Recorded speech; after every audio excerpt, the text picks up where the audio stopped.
कि प्रयागराज से हम खबर इस वक्त आपको बता दें कि अटाला मस्जिद मामले पर आज सुनवाई होगी। इलाहाबाद हाई कोर्ट में कल सुनवाई टल गई थी। बेंच नहीं बैठने की वजह से ये सुनवाई टली थी। हिंदू फरीक के दावे के खिलाफ मुस्लिम फरीक की अर्जी है और अटाला मस्जिद नहीं होने का मंदिर होने का इसमें दावा किया गया है, जिसके खिलाफ मुस्लिम पक्ष ने हाई कोर्ट का दरवाजा खटखटाया है। वक्फ बोर्ड ने मस्जिद की तरफ से दी है अर्जी। जौनपुर कोर्ट के फैसले को चैलेंज किया गया है। हिंदू फरीक की अर्जी ने की थी मंजूर।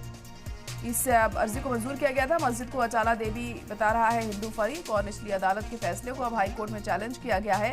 और दरअसल कल इस मामले में सुनवाई होनी थी, लेकिन इस सुनवाई को टाल दिया गया था आज तक के लिए। और आज क्या कुछ इस सुनवाई के दौरान होता है, ये अहम होगा यहाँ पर देखना। तो जब मामले में सुनवाई होती है हाई कोर्ट में, तो क्या कुछ हाई कोर्ट की तरफ से कहा जाता है, ये वक्त के साथ साफ होगा। आपको बता दें कि कल ये सुनवाई टल गई थी। बेंच नहीं बैठने की वजह से ये सुनवाई को टाला गया था। कल हिंदू फरीक के दावे के खिलाफ मुस्लिम फरीक ने अर्जी डाली है। दरअसल हिंदू फरीक का मानना है कि ये अटाला मस्जिद नहीं बल्कि ये अटाला देवी मंदिर है।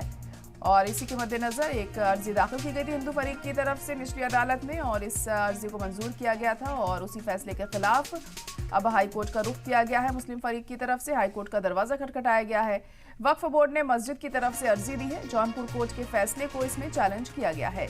हिंदू फरीक की अर्जी कोर्ट ने मंजूर कर ली थी, उसी फैसले को यहाँ पर चैलेंज किया गया है। अब हाई कोर्ट इस मामले में आज क्या कहता है, इस पर सबकी नजरें टिकी होंगी। जब इस मामले में सुनवाई होती है तो क्या कुछ दलीलें दोनों ही फरीक की तरफ से रखी जाती हैं अपनी, ये अहम होगा देखना। और अपनी बात को मजबूती के साथ रखने के लिए क्या कुछ कहा जाता है मुस्लिम फरीक की तरफ से, क्या कुछ पॉइंट्स रहते हैं।